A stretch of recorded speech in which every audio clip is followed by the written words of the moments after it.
CAD cam tutorials में आपका स्वागत है। आज हम आपको सिखाएंगे ऑटोकैड 2020 कैसे इसे ऑपरेट करते हैं, कैसे इसमें 2D स्केचेस बनाते हैं, मॉडल्स बनाते हैं। ये हमारी पहली लेक्चर है। इस लेक्चर में हम आपको बेसिक्स चीज़ें बताएंगे और मैं आशा करता हूँ कि अगर आप हमारी पूरी ये सीरीज़ देखते हैं ऑटोकैड की, तो आपको कोई और वीडियो देखने की ज़रूरत ना पड़े। तो चलिए स्टार्ट करते हैं। ओके, तो चलिए ऑटोकैड की एप्लीकेशन को स्टार्ट करते हैं। ये हमारा एप्लीकेशन स्टार्ट हो रहा है। ये ऑटोकैड का डिफ़ॉल्ट डिस्प्ले है। हम यहाँ पे स्टार्ट ड्राइंग करेंगे तो हमारी ड्राइंग स्टार्ट हो जाएगी। ये मैं ऑटोकैड 2020 यूज़ कर रहा हूँ। आपका वर्जन कोई और भी हो सकता है, कोई दिक्कत नहीं है। तो जैसे ये एप्लीकेशन खुलता है, हमें यहाँ पे डिफरेंट एप्लीकेशंस दिखते हैं, बार्स दिखते हैं। ये ऑटोकैड की एप्लीकेशन आइकन है। यहाँ पे हम क्लिक करते हैं तो हमें यहाँ पे न्यू, यहाँ से हम आप फाइल सेव कर सकते हैं, अपना फाइल ओपन कर सकते हैं, एक्सपोर्ट कर सकते हैं, इंपोर्ट कर सकते हैं। इसमें हम अभी बाद में देखेंगे अपने आगे वाले लेक्चर्स में। तो ये हम पहले ये रिबन बार की बात करते हैं। ये हमारा रिबन बार है। यहाँ से ये जो यहाँ से यहाँ तक देख रहे हैं, ये हमारा रिबन बार है। ये यहाँ पे डिफरेंट डिफरेंट कॉलम्स बने हुए हैं। ये हम पहले इसकी बात करते हैं। ये हमारा ड्रॉ पैनल है। ये वाली जो है, ये हमारा ड्रॉ पैनल है। जैसे यहाँ पे लिखा हुआ ड्रॉ देख सकते हैं आप। यहाँ पे हम जब अपनी ड्राइंग्स स्टार्ट करेंगे तो हम ये सब पैनल्स का यूज़ करेंगे। यहाँ पे आप क्लिक करेंगे तो देखेंगे यहाँ पे और भी एक्सटेंड हो जा रहा है। ये हमारा मॉडिफाई का पैनल है, ये एनोटेशन है, हम पढ़ेंगे धीरे धीरे। तो चलिए आपको दिखाते हैं टूल्स को कैसे यूज़ करते हैं ऑटोकैड पे। For example line. जैसे ही मैंने इस लाइन पे क्लिक किया, ये देखिए यहाँ पे मैं क्लिक किया तो ये हमारी लाइन बन गई। और इस प्रोसेस को हम दूसरी तरह से भी कर सकते हैं। इस बार आप इस कमांड, ये बार पे ध्यान दीजिए, यहाँ पे लिखा हुआ टाइप अ कमांड। तो हम यहाँ पे अपने कमांड्स लिखते हैं। तो जैसे मैं इस लाइन पर क्लिक करता हूँ, देखिए ये लाइन स्पेसिफाई फर्स्ट पॉइंट यहाँ पे लिखा रहा है। तो देखिए एक चीज़ का ध्यान रखिएगा, ये जो बोल्ड लेटर में लिखा रहता है, ये हमारा कमांड नेम होता है हमेशा। ये लाइन लिखा हुआ है यानी हमने लाइन अभी सिलेक्ट किया हुआ है। स्पेसिफाई फर्स्ट पॉइंट यहाँ पे बोल रहा है। ये स्पेसिफाई फर्स्ट पॉइंट जो बोल्ड नहीं है, ये हमारा प्रॉम्प्ट सेंटेंस है। मतलब ये क्या बोलना चाहता है ये हमें बता रहा है। तो हम चलिए स्पेसिफाई फर्स्ट पॉइंट यानी अपने पहला पॉइंट देते हैं। ये फिर लिख रहा है स्पेसिफाई नेक्स्ट पॉइंट, तो ये हमारा नेक्स्ट पॉइंट मांग रहा है। तो हम चलिए अपना नेक्स्ट पॉइंट देते हैं। देखिए ये फिर भी ये कंटिन्यू होते जा रहा है। हम इसको कंटिन्यू भी कर सकते हैं बट हमें यहीं तक चाहिए। तो अगर हमें इस कमांड से बाहर निकलना है तो हमें स्केप दबाना पड़ता है अपने कीबोर्ड पे। हम जैसे स्केप दबाएंगे तो ये हमारा लाइन कंप्लीट हो गया। इस सेम प्रोसेस को हम दूसरी तरह से भी कर सकते हैं। जैसे हम अपने कीबोर्ड पे सिर्फ एल दबाएंगे और एंटर दबाते हैं तो ये लाइन आ जाता है। ये फिर वही प्रोसेस है। ये specify first point, specify next point, और बाहर निकलने के लिए हमें स्किप दबाना पड़ेगा। ये हमारी लाइन हो गया। और इसी तरह हम और भी ड्रॉ का यूज़ कर सकते हैं। हम इसे बाद में पढ़ेंगे। फिलहाल के लिए हम जैसे हमें दूसरा सर्कल चाहिए, तो सिर्फ हम इससे सर्कल लाने के लिए यहाँ आइकॉन पे भी क्लिक कर सकते हैं। लेकिन हम अगर सिर्फ सी लिखते हैं और एंटर दबाते हैं तो हम अभी ये सर्कल बना पाएंगे इस पे ऐसे। क्योंकि ये हमारी इंट्रोडक्शन वीडियो है तो इसमें मैं आपको थोड़ी थोड़ी बेसिक चीज़ें बताऊंगा। तो अब हम देखेंगे कैसे हम अपने माउस को ऑटोकैड के वर्क स्पेस में यूज़ करते हैं। अगर आपके पास एक लैपटॉप है तो मैं प्रेफर करूंगा कि आप अपने लैपटॉप पे एक माउस अटैच कर ले, ताकि आपको कोई दिक्कत ना हो ड्राइंग्स बनाने में। तो चलिए देखते हैं माउस के क्या क्या फंक्शंस होते हैं। जैसे कि नॉर्मली हम जानते हैं माउस के 3 बटन्स होते हैं। पहला है उसका एक व्हील होता है, फिर एक लेफ्ट बटन होता है, एक राइट बटन होता है। तो पहले हम जानेंगे व्हील के फंक्शंस क्या क्या है। व्हील को हम यूज़ करते हैं ऑटोकैड पे simply zoom in zoom out करने के लिए। जैसे आप देख पा रहे हैं, अगर मैं अपने व्हील को फॉरवर्ड मूव करता हूँ तो ये जूम इन होता है, और अगर बैकवर्ड करता हूँ तो जूम आउट होता है। ऑटोकैड पे जैसे हमें ये सर्कल पे करना है तो जूम इन करना है, तो हम अपने कर्सर को सर्कल के पास लेके जाएंगे और जूम इन मतलब अपने व्हील को फॉरवर्ड करेंगे तो ये जूम इन होगा, सर्कल सर्कल ही। और अगर जैसे लाइन को करना है तो ये लाइन पे जूम इन करेंगे तो ये जूम इन होगा, जूम आउट होगा ऐसे। दूसरा है हमारा माउस का लेफ्ट बटन। लेफ्ट बटन का यूज़ जनरली हम सिलेक्शन पर्पस के लिए करते हैं ऑटोकैड पे। अगर हमें किसी ऑब्जेक्ट को सिलेक्ट करना है तो हम लेफ्ट बटन दबाते हैं। सपोज ये सर्कल को मुझे सिलेक्ट करना है तो बस मैं लेफ्ट बटन दबाऊंगा और ये सिलेक्ट हो जाएगा। सपोज मुझे ये लाइन को करना है, ये सिलेक्ट हो गया। जनरली हम कोई एप्लीकेशन मतलब अगर करते हैं तो सिलेक्शन के लिए हमें अगर एक से ज़्यादा सिलेक्शन करना रहता है तो हमें कंट्रोल दबाना पड़ता है अपने कीबोर्ड पे, लेकिन ऑटोकैड पे ऐसा नहीं है। अगर हम एक से ज़्यादा सिलेक्शन करेंगे बिना कंट्रोल के भी ये सिलेक्ट हो जाता है, कंट्रोल दबाने की हमें कोई ज़रूरत नहीं है। सपोज इस पे देखिए मुझे ये करना है एक से ज़्यादा सिलेक्शन, ये हो जा रही है ऑटोमेटिक। तो हम यहाँ पे एक सिचुएशन लेते हैं कि हमारे वर्क स्पेस पे ढेर सारे ऑब्जेक्ट्स हैं, तो हमें इन सबको सिलेक्ट करना है। तो हम एक एक करके नहीं इन सबको सिलेक्ट करेंगे। अगर हम एक एक करके सिलेक्ट करते हैं तो ये बहुत टाइम टेकिंग होगा, तो हम ये प्रीफर नहीं करेंगे कि हम एक एक करके सबको सिलेक्ट करें। हमें एक साथ सबको सिलेक्ट करना है। तो हम जनरली यहाँ पे क्या करते हैं कि माउस को एक जगह पे क्लिक करते हैं। तो यहाँ पे अगर आप देखेंगे तो अगर हम माउस को अपनी लेफ्ट की तरफ लेके जाते हैं तो यहाँ कुछ ग्रीन कलर का स्क्रीन आता है, और अगर हम अपने राइट की तरफ लेके जाएंगे तो ये कुछ ब्लू कलर का यहाँ पे स्क्रीन आता है। तो ये इन सब का काम क्या है देखिए। जनरली देखिए यहाँ पे अब हमारी एक लाइन है, अगर हम इस लाइन को सिलेक्ट करना चाहते हैं तो हम बस यहाँ पे क्लिक करेंगे और अपने माउस को राइट की तरफ ले जाएंगे। अगर पूरा ले जाते तब भी ये लाइन, ये अगर ब्लू स्क्रीन है हमारा तो ये पूरा अगर हम ले जाते पूरा लाइन को कवर करते तभी ये सिलेक्ट होता है। ये देखिए पूरा लाइन कवर हुआ तो ये सिलेक्ट हो गया। और अगर यही बात अगर अगर ग्रीन की आती है, जैसे हम अब ये लेफ्ट ले जाएंगे तो ग्रीन में अगर हल्का से ये लाइन टच भी होता है तो ये सिलेक्ट हो जाते हैं, हमारा पूरा पूरा ये ऑब्जेक्ट सिलेक्ट हो जाता है। तो दोनों के बीच में ब्लू और ग्रीन स्क्रीन के बीच में डिफरेंस इतना ही है कि अगर हमें अपनी पूरी ऑब्जेक्ट को सिलेक्ट करना है तो हम बस अपने माउस को एक बार क्लिक करके उधर ले जाएंगे तो ये, अगर हम ये पूरे ऑब्जेक्ट को एक बार सिलेक्ट करते हैं तब ये सिलेक्ट होता है। और ग्रीन में क्या होता है कि हम अगर सिर्फ टच भी कर रहा है तो ये सिलेक्ट हो जाता है। देखिए अगर हम यहाँ पे अगर ये सारे ऑब्जेक्ट्स को हमें सिलेक्ट करना है, देखिए ये हम अपने ब्लू स्क्रीन से भी कर सकते हैं। ये देखिए हम सिर्फ यहाँ पे करेंगे तो ये पोर्शन, ये क्योंकि हम अपने ब्लू स्क्रीन के अंदर नहीं लाए थे ये सब, ये 3 लाइन तो ये बाहर हट गई। सपोज ये हमें पूरा लेने पड़ेगा अपने ब्लू स्क्रीन के ये में। देखिए ये सर्कल हमारा छूट गया यहाँ पे, यानी ये पूरा नहीं आया था। सपोज देखिए अगर हमको इस पूरे ऑब्जेक्ट को लेना है तो ये हम अपने सिलेक्ट करेंगे, ये देखिए सारा ऑब्जेक्ट हमारा सिलेक्ट हो गया, कोई भी बचा नहीं है। और यही अगर हम ग्रीन स्क्रीन पे करते हैं, अगर हमारा एक ऑब्जेक्ट हल्का सा भी टच होता है ये तो पूरा पूरा सिलेक्ट हो जाता है। देखिए ये बस दोनों के बीच में यही डिफरेंस है ब्लू और ग्रीन स्क्रीन में। ये अगर हम पूरा, हमें ये ऑब्जेक्ट पूरा सिलेक्ट करना पड़ता है तभी ये ब्लू वाले स्क्रीन पे पूरा ये सिलेक्ट होता है। वही अगर ग्रीन की बात करें तो ये हल्का सा करेंगे तो ये हमारा पूरा ऑब्जेक्ट सिलेक्ट हो गया। माउस के लेफ्ट बटन का यूज हम सिलेक्शन पर्पज के लिए करते हैं। अब जो माउस का लास्ट बटन बच जाता है वो है राइट बटन। तो राइट बटन का यूज़ अगर हम अपने ये वर्क स्पेस पे सिंपली राइट क्लिक करते हैं तो ये ऐसे ढेर सारे ऑप्शंस आ जाते हैं।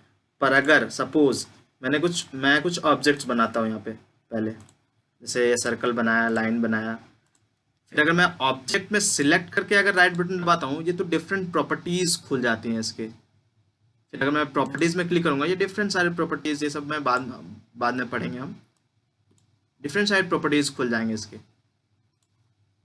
फिर अगर मैं अगर बाहर सेलेक्ट करता हूँ तो ये बस ऐसे ही जूम इन कर सकते हैं, इसमें पैन कर सकते हैं आप। हाँ एक और चीज़ मैं आपको बताना भूल गया था कि जो माउस व्हील होता है, अगर आप इसको माउस व्हील को ऐसे डाउन करते तो ये जूम इन होता है, अप करते तो डाउन जूम आउट होता है।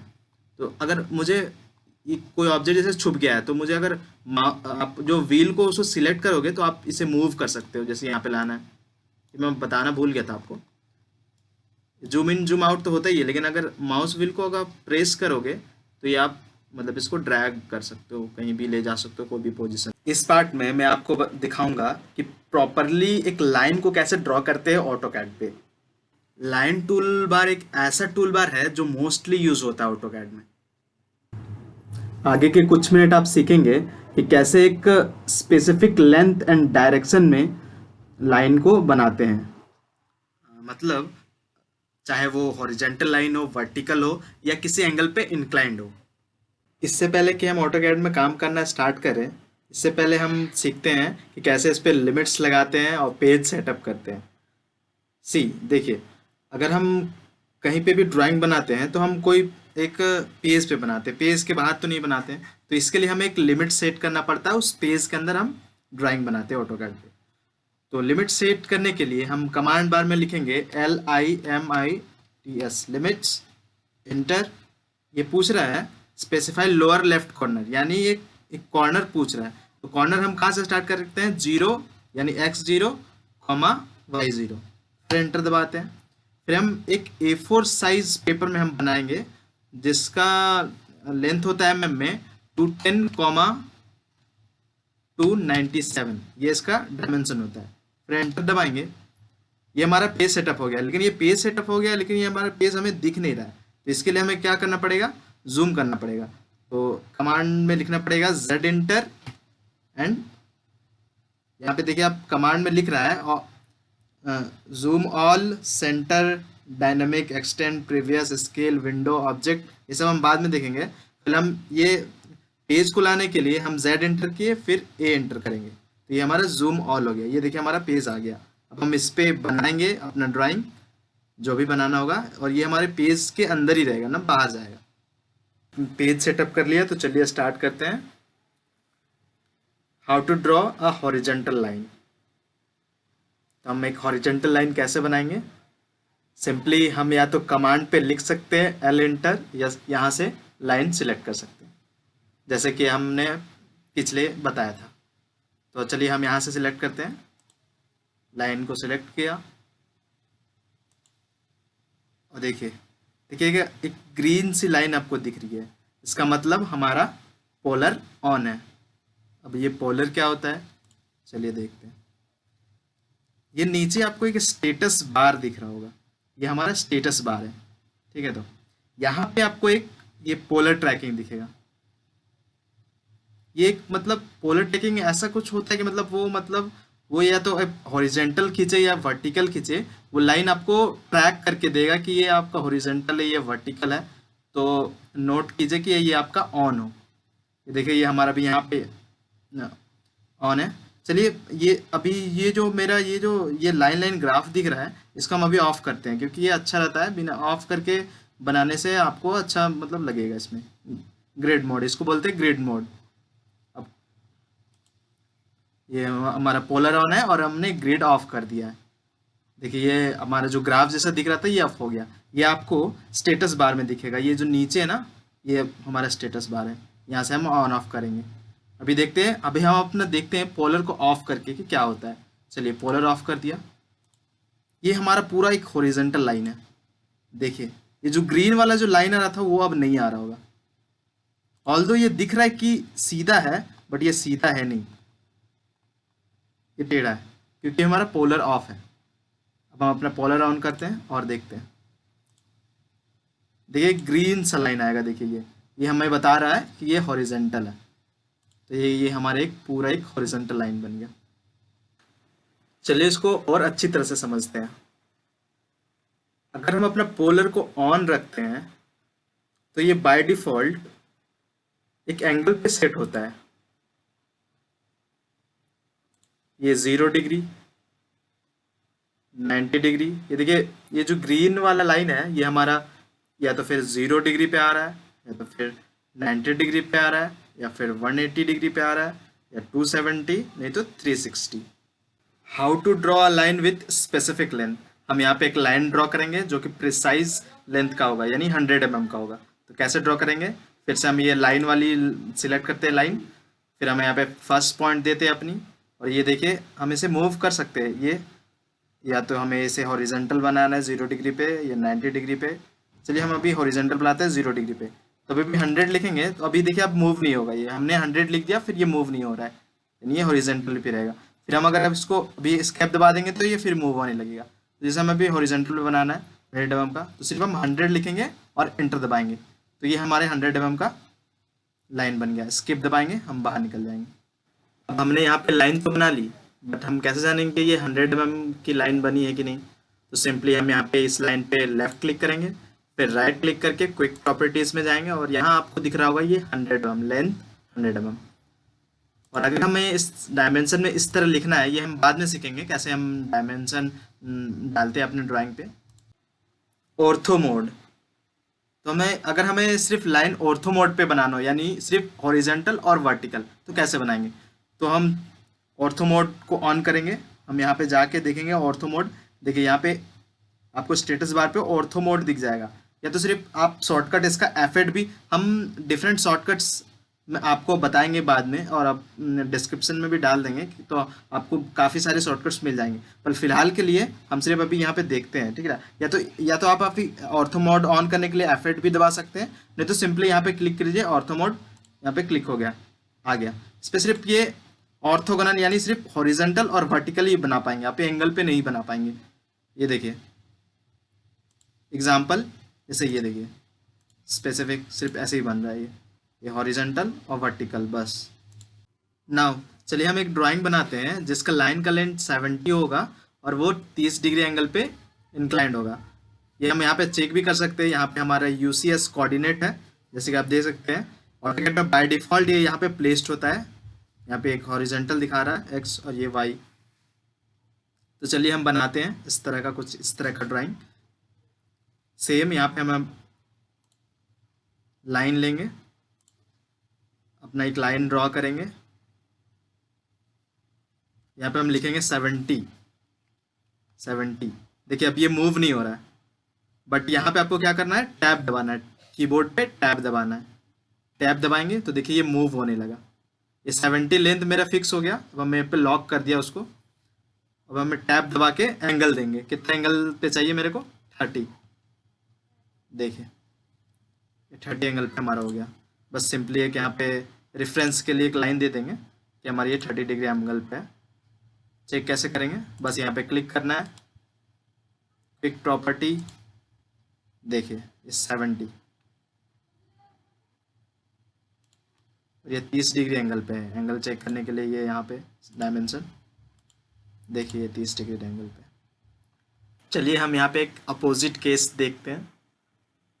हमने ये 30 डिग्री ऊपर बनाया था, अब हम ये यहाँ पे नीचे बनाएंगे। तो ये कैसे बनाएंगे, फिर हम ये लाइन सिलेक्ट करेंगे,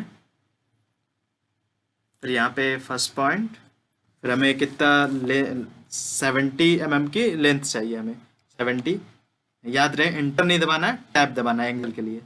अभी हम इंटर नहीं दबाना है, 70 लिख के टैब दबाना है। देन फिर अब जैसे देख रहे हैं यहाँ पे हम ऊपर ले जाएंगे तो ये 90 डिग्री, ये 180,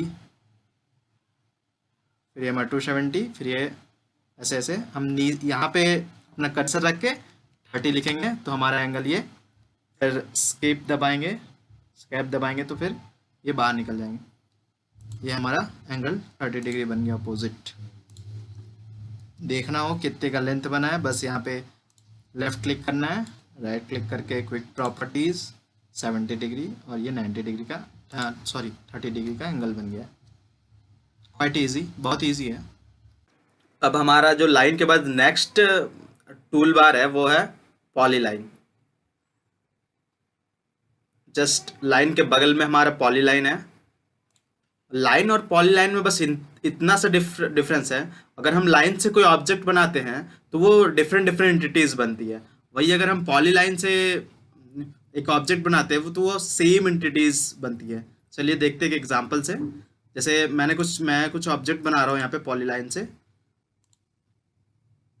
देखिए मैंने कुछ ऑब्जेक्ट बनाया पॉलीलाइन से, ये देखिए सेम एंटिटीज है। अगर मैं इसमें क्लिक करूंगा तो देखिए ये पूरा होल ऑब्जेक्ट सिलेक्ट हो जा रहा है। यही अगर मैं लाइन से सेम ड्राइंग बनाता हूँ, जैसे तो ये कुछ, ये देखिए ये अलग एंटिटीज है, ये लाइन अलग है, ये लाइन अलग है। ये मैंने लाइन से बनाया है, ये ऑब्जेक्ट मैंने लाइन से बनाया है और ये ऑब्जेक्ट मैंने पॉलीलाइन से बनाया है। देखिए ये अगर सिलेक्ट करते हैं तो ये होल बॉडी हो जाता है, यानी ये एक दूसरे से कनेक्ट है और ये एक दूसरे से कनेक्टेड नहीं है। देखिए अलग अलग है, बस यही डिफरेंस है लाइन और पॉलीलाइन में।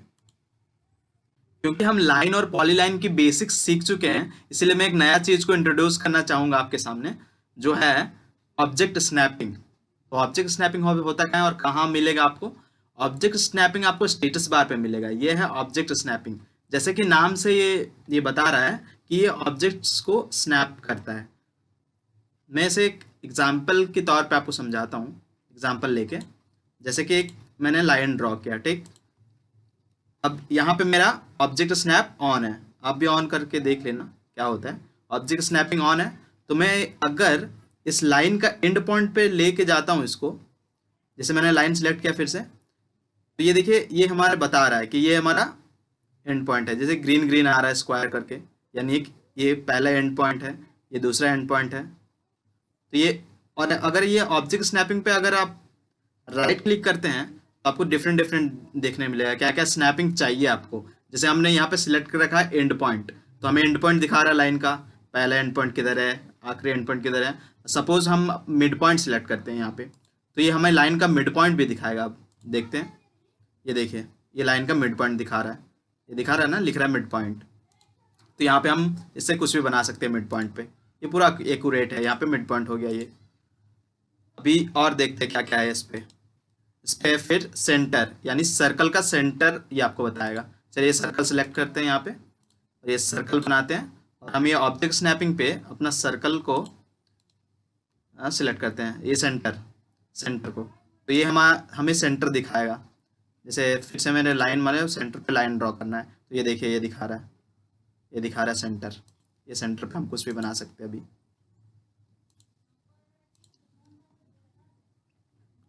और बहुत सारे यहाँ पे क्वाड्रेंट है, क्वाड्रेंट आपको स्नैप करना है, इंटरसेक्शन है, दो लाइन के बीच में इंटरसेक्शन को सिलेक्ट करना है, तो इजी होगा आपको स्नैप करने में कि कहाँ पे हमारा इंटरसेक्शन है, एक्सटेंशन, इंसर्शन, परपेंडिकुलर, टेंजेंट। ये सब हम जैसे अभी अपनी एक्सरसाइजेस बनाएंगे तो हम ये सब सारे हमारा ऑब्जेक्ट स्नैप से हम मोर एक्यूरेट से अपना ड्राइंग बना सकते हैं, मोर प्रिसीजन से। मतलब कहीं हमारा अगर हमें मिड पॉइंट चाहिए तो हमें मिड पॉइंट से ही लाइन खींचना पड़ेगा, वो कहीं इधर उधर ना हो, इसीलिए हम ऑब्जेक्ट स्नैपिंग यूज करते हैं। तो इस वीडियो में जितना थोड़ा आपने सीखा है, इसके लिए मैंने एक एक्सरसाइज प्रिपेयर किया है। आप ये एक्सरसाइज को प्रैक्टिस करें। ये मैंने एक्सरसाइज प्रिपेयर किया है, आप इस एक्सरसाइज का स्क्रीनशॉट ले सकते हैं। आप इसका यहाँ पे तो डायमेंशन मैंने दिया है बट यहाँ पे दिख नहीं रहा है, तो यहाँ पे आप मतलब कोई भी मतलब इक्वल डायमेंशन ले सकते हैं। जैसे यहाँ पे 5 mm लिया तो नीचे भी 5, यहाँ पे 20 mm लिया, ऐसे करके आप ये मैंने 4 ड्राइंग बनाया है यहाँ पे। आप ये सब ये देखिए, आप स्क्रीनशॉट वीडियो पॉज करके स्क्रीनशॉट ले लीजिए। ये रहा, नहीं सॉरी, ये 5 ड्राइंग मैंने बनाई है। जो कुछ भी हमने यूज़ किया है इस वीडियो पे, जो बेसिक्स है, ऑब्जेक्ट स्नैपिंग, लाइंस, पॉलीलाइंस, उससे ये सारे ड्राइंग्स बन जाएंगी। तो आप इसको प्रैक्टिस करें। ये कुछ था इस लेसन में, मिलते हैं अगले लेसन पे। Thank you very much for watching and don't forget to subscribe CAD CAM TutorX for full list of tutorial.